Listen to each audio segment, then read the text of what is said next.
What's up, ladies and gentlemen? Today we're talking on Underwraps about Lewis Ritson. Lewis Ritson at the moment, currently age 25. He is 17 wins, no losses. He comes from the UK. He made his professional debut in 2015. He campaigns in the lightweight division. And he fights soon, defending his EBU lightweight championship, the European belt, of course, the European Union.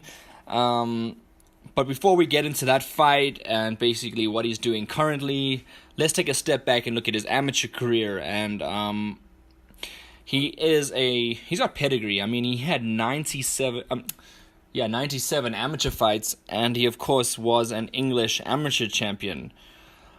And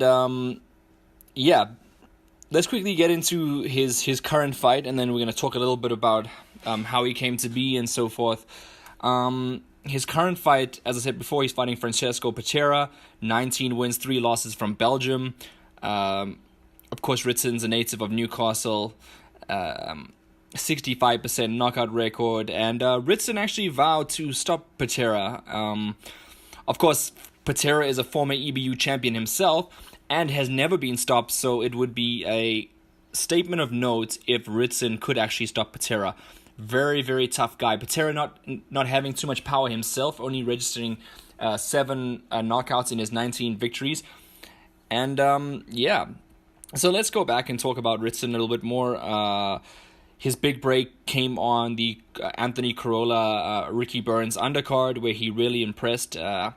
After that, he signed with Matchroom Promotions. Eddie Hearns was very impressed with what Ritson delivered that day, and in turn gave him a bit of a boost in his career. Now he goes full-time, and a lot of people are starting to take notice of him being on big cards. He was always fighting on, as they call it in the UK or England, whole fights, and that's something that I came to know recently, because in South Africa we don't call it whole fights, but small whole fights.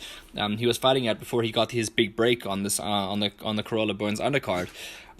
Before signing for Matchroom, he was actually he actually drove a lot of interest from the likes of Barry McGuigan and as well as Frank Warren as well. I mean, Frank Warren, probably the second biggest promoter in the UK, he was also very interested in Ritson. So Eddie Hearns did well to get his claws in there and kind of assure that Ritson was on board with Matchroom. Ritson's an extremely talented lightweight, 17-0. He's looking to defend his EBU. I don't think it'll be too long before we start looking at big things for Lewis Ritson. The UK fighter is brilliant. He's the champion. He's the champion for a reason. He's undefeated. He's undefeated for a reason. And he's fighting very, very soon. So please check out for him. Watch out for his future. His Instagram and Twitter accounts are both on the page. Please like and follow. Thank you very much. Cheers.